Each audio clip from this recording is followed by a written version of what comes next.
Hey, everybody, I'm John Granato. That's the Hawk, Lance Zerline, right now on ESPN 97.5 and 92.5. You can hear us mornings. Hit subscribe if you haven't yet so that you get all of our content here at SportsMap HOU.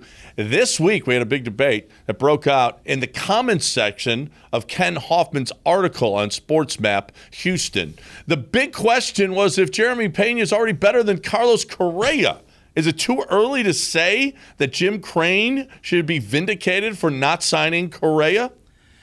Yeah, it's too early. Let's see how this thing plays out.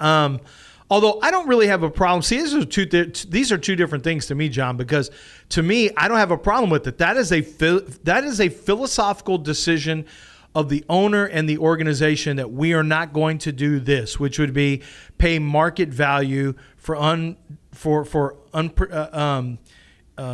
unprotected free agents, right? Unrestricted free agents. We're not going to do it. We're not signing the 8 to 10 year deals, and we're not giving those crazy numbers. So I don't have a problem with that. What I have a problem with is anyone thinking that Pena is already better than Correa when we haven't even gotten into a postseason. We haven't even seen the kid play defense enough. Like, there's more than just hitting home runs early in the season.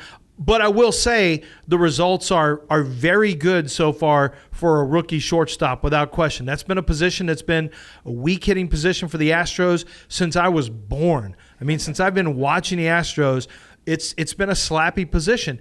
Carlos gave it some pop, and Pena looks like he's going to have some pop as well. Yeah, well, Jeremy Branham, he thinks that Pena has more pop than Carlos. I ain't saying that. I mean, the ball jumps off his bat when he hits it pretty good. There's no question about that. But Carlos has got some pop, too, now. Yeah. Carlos has come up with some big hits, big doubles, big gappers, big home runs for this team. So let's slow down just yet. We've got a small sample size of, 29 games so far on these Houston Astros, and Carlos and Jeremy Pena. Let's slow down. He's got more pop than Carlos. But I will say this, though. You can check exit velo. Like, there are some measurements that you can check to find out the pop. And maybe Jeremy Branham will end up being right. Maybe that's his projection. Maybe in the small sample size, he sees more pop off the bat. I think that, it's relative to how you do over the course of a year.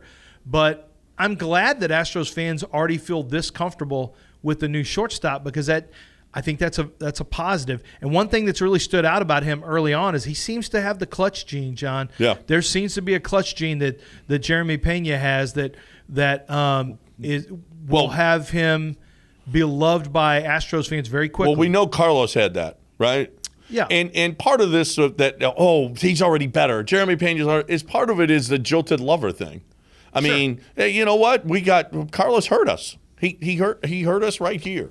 And so, we're not going to love him back anymore because we are hurt, and now we love Jeremy Pena, and we don't love Carlos anymore. Yeah. And now, on top of that, jilted lover thing, yeah. He's scared to play us on top of everything else. Well, now all of a sudden he hits the 10-day disabled list right before the Astros are coming into town. Very suspicious to me.